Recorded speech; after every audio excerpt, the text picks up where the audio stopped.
Welcome to this video series on online business strategy. Hi, I'm Trudy Rankin, and in today's video, I'm talking with Nick Thakur-Lal, the founder of one of my favorite online tools, LeadsHook. In this video, Nick's going to be talking about developing successful software that customers rave about, and he knows what he's talking about because customers rave about LeadsHook. So I've got a quick question for you, because one of the things I've always been fascinated with is what would make people do something as crazy as starting up a software company. You know, you start up this thing that you want people to use, and you build it up and you build it, and it turns into a behemoth and things like that. As you were starting out your LeadsHook, which I think of LeadsHook as being sort of software as a service, it's you access it online. And you're in the early days, and you were showing it to people, and you're getting these negative reactions, and you kept tweaking it and working on it and tweaking it and working on it. Kind of, what were your biggest challenges at that stage when it was just this early new idea and you were getting people going, I don't like the way it looks? I actually didn't care what they said because I suppose, okay, that's largely true. Like, it's actually didn't care. Like, I think that's been kind of drummed out of me over many years. So I don't really care what anyone thinks these days. And so I guess that has something to do with it. The second thing was that you, in my mind, I was like, oh, you're only saying this because you don't really understand what it does. Or at least that's a story I told myself. It's probably a better way of putting it. And it's true, because I was seeing lots of, because we can realize is that I didn't make a software and then look for a market. I was its first and biggest customer at the time. And so I could see. And so what the question I was asking is that maybe I'm not communicating this well enough. And that had a lot to do with it. Is though I'd written lots of ads and copy and all this stuff, I had never really done, like, take an idea that is half cooked and somehow try and show it to someone and make them see this is what it does, The potential for it. And potential for it, yeah. And how do I make them see this differently to everything they've seen out there? So I suppose, apart from not caring, was the first thing. The second one was I'd take my time to answer what they had said. So I'd say, right, cool, give me a day or two. So I'd go in, I'd write an email out or make a video or whatever. I kept at it, but it also was a lot of feedback to the development team. It was a lot of feedback on the product side. That the reason why we're not getting acceptance is because they want to see it in this point of view. So it's understanding that it's your bias through which you are looking at LeadsHook. So I need to create the construct through which you want to see it. And that was probably the biggest, my biggest takeaway was a more of a psychological one. And in fact, it shouldn't have surprised me, because at the end of the day, that's all you do in marketing, is you create the construct through which you want to show your products, services, and whatever else that you want to sell. And this is exactly the same thing. In order to get acceptance of the software, they need to see it from their frame of reference. Now that I've done many of these, I've learned my biggest takeaway is that a very small percentage of the population can abstract and take an unrated idea and apply it somewhere else. That's actually a very unique skill. I used to think that it's much more prevalent, as in a lot of people have it. But after having done about a couple of thousand of these, it's not that common at all. Actually, it's actually a rare capability where I can show. So, for example, I remember one time someone came to me with skincare, and they had a very similar product it was a very specialized product. And if you had your skin in this type and your dryness this way and your skin thickness was this and that and the other. And to me, it was just it was the hair one. It's another variation. Yes. In your age. And I was like, oh, cool. So So I showed them the hair one, and I actually honestly thought that they'd be able to leap across and say, wow, we know exactly what to do in the skin one now. We'll take the same 5 questions and we'll just change the context. So rather than saying, what's your hair like? We'll say, what's your skin like? How old are you? The same question. Mm-hmm. What problems are you experiencing with your hair? Well, what problems are you experiencing with the skin? Mm-hmm. How would you like what do you aspire your hair to be like? What do you aspire your skin to be like?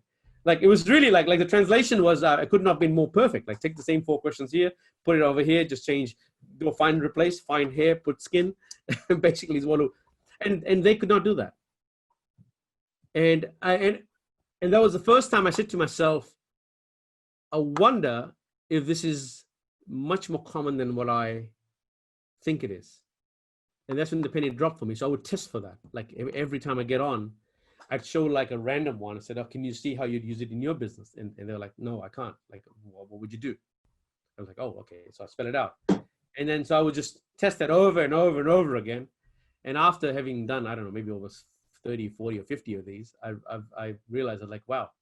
So now when I get on a call, I say, well, what business are you in? And then I say, this is what we've got, and this is how I would change it. And I change it on the fly. Mm-hmm. I actually change the text. And then I show it saying, see, it says roofing, or it says solar, or whatever. And you have to do that for people to see it.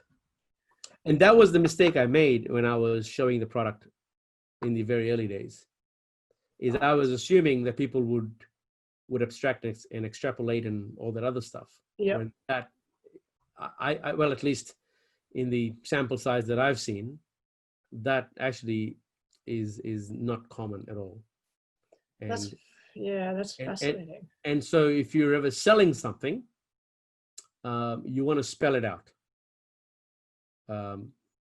And so the big insight there is, and that's where LeadZoom gets even more powerful, because now I can ask you what market you're in, and then just find and replace it in the copy that I'm about to give you, and make it about hair and skin and roofing and solar and coaching and whatever.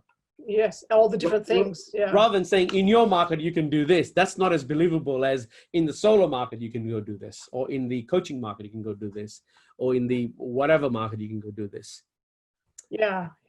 And so though it's like, change of a handful of words, the efficacy or the acceptance of your message is magnitudes higher, is orders of magnitude higher, I should say. And yeah, that's become one of my secrets to high conversions is I spell it out now. As part of the secret sauce. Yeah, and thankfully LeadZoom allows me to do that with a lot of ease. Yes. It is very, very flexible. It's very powerful. And I just, because that you and I spent a lot of time talking back and forth in the early days when I was trying to figure out, what this LeadHook thing was and how I could use it and how I could apply it, because I had all these crazy ideas. I remember you used to ask me, so how are you going to make money out of this? Yeah, but it's such a powerful tool. But you need to do that. That's the I was genuinely interested in what your questions were. Like it wasn't like I was like, oh, I can't believe I get a call again. It's pretty. No, it wasn't that at all. It was I was like, okay, well, what crazy thing has she broken today? I broke a lot. Yeah, and that's what happens because when you create a toolkit, that's what it is. End of the day, like I'd love to say it's software. It's not. It's a toolkit. You build what the hell you want out of it. It's like Lego, right? You can make a tall building. You can make a flat building, and so because there's no limits as to what you can create out of putting the blocks together. There obviously there's infinite number of combination permutations you're going to create, and it's hard for my team and me to even picture what this is going to be ever useful. So that's one of the reasons why I was so engaged and like, okay, well, all right, let's get on a call, because I was like, okay, well, what did you do now? And I was like, oh, that's interesting. So but those days were very important, because not only was it giving me feedback as to how you're using the product, but more importantly, it gave a lot of feedback to the development team that when you're creating, you can't create for a specific use case. You have to create for a very general use case. It's almost like a principles-based thing rather than. And so the database structure had to change. There was a lot of back end stuff that was changing as we were learning on the front end. So not only was it like, this is how you use the product and this is how you sell the product, but this is how you change the product. Because if they use it in this way, they'll break it. Or and that's why when I had someone tell me recently that they can make LeadsHook in WordPress, and I said, good luck. Good luck with that. And that's not going to happen. Yeah, no. Well, you know what? They may create the interface, but if you were doing 10,000 leads an hour, then you'll find out real fast that it doesn't quite scale. You know, and they're the things we learned in the early days. I remember the very first big serious user. They did like 9,000 leads in an hour, and we crashed towards the end. This is about 4 years ago. We crashed towards the end of the first hour. Mm-hmm. And though we were sitting on the highest possible server configuration Amazon would allow us, we still crashed. And that was phenomenal feedback for my team, because the feedback was, like, don't get cocky because the real world test looks nothing like the sort of controlled test environment that you create. Yes. Because the browser combinations are different, people's speeds are different, people like whatever, everything is like changes.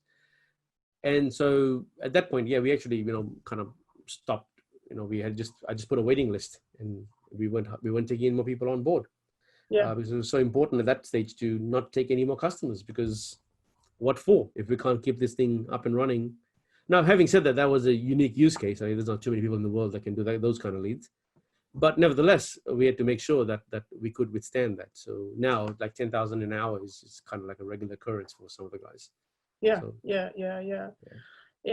So we're coming to the end of our time, and I just wanted to just say thank you so much, Nick, for answering the questions and telling people a little bit more about your journey, because it's, I've talked to you a lot over the years, and it's pretty interesting. You got lots going on in your head, and there's just lots there. But I just wanted to just ask you one last question. Sure. Before we finish up, and that is that for somebody who's thinking about starting or developing a piece of software that they think somebody else might like to use, or they're doing it for themselves and they suddenly realize that other people would like to use it too, what kind of advice, what would be the one piece of advice that you would give them as they were contemplating perhaps doing something like what you've done? Okay, yeah. So my view on this has changed a lot over the years. Is firstly, now this is quite anti-lean, where I wouldn't show it until it was somewhat ready to give outcomes. Otherwise, people project what they think it's going to do. And they're two different things. Mm. And so, for example, if I showed you an idea of what LeadsHook could do, first, I wouldn't be able to articulate it. Because and secondly, what I said would sort of be heavily discounted, and not because you like he's lying or anything, but it's just that if you've never seen something like LeadsHook before, then you'll see it as a survey gizmo. So you'll be like, okay, so it's like survey gizmo with one more thing on it. Mm.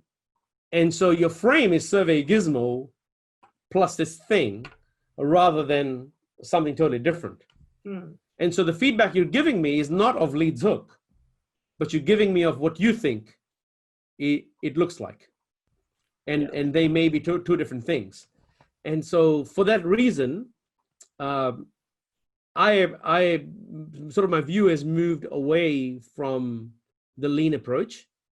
I haven't seen, because I've just seen too many ideas get thrown out when the criteria is just interview people, and if you don't get enough feedback, don't make it. I'm like, well, there's a massive assumption there, is that firstly, you know how to express your idea. And that's the first problem. Most people can't, or it's difficult to do it, I should say. Mm-hmm. And secondly, what you're saying and what are they picturing are two different things. Yes. And so they're giving you feedback on what they're creating in their minds rather than what you've just said or what's in your mind. So here's the thing. So I've got something in my mind. By the time I blurt it out, it's changed because I can't articulate it. What you're hearing is something totally different because your frame of reference is missing. And then after that, what you're picturing in your head. So what I have in my head and what you have in your head are miles apart, or potentially miles apart. And so therefore, you're not even talking about the same thing. And that's why it's so important that if you are going to get an idea about something, that it looks and feels something that is getting close to what you're going to make. And it could be a high fidelity wireframe only, where if you click, it actually does something, though there may be no database at the back, so it's not actually doing something. Mm-hmm. And you could create a mock-up case where you only show one hard-coded specific use case without any app code in there. Mm-hmm. So if you go man and woman, it changes to blue or something. If someone says man, it's blue, and if it's woman, it's green or pink or whatever. So let's say if that's you want to show that as a functionality, I can talk about it, saying if you click this, it's going to do that. Versus I go here, click this, and if you click it, it changes. And so you may create a high fidelity, but it actually is only one expression of what the actual software could do. Yeah. And I'm leaning more towards that now as a way to validate an idea, which does require a little bit of time, energy, and money and upfront. It's not quite as simple as just show PowerPoint presentations. I mean, I've heard crazy stuff like that where, you just go to the pub and show PowerPoint presentations. I'm like, well, I don't know. It all depends on who's at the pub, right? Or what they're drinking. Yeah, exactly. And but the reality of it is that no matter how much research you do, there's no substitute for getting your hands dirty and building the damn thing. That is so true, and that's probably a fantastic place for it to wrap up. Nick, thank you so much. I really appreciate it. No worries. And all the best as you keep on growing LeadSook, and we'll catch up with you later. Right. Thank you so much. Thanks, Nick. Bye. Bye-bye.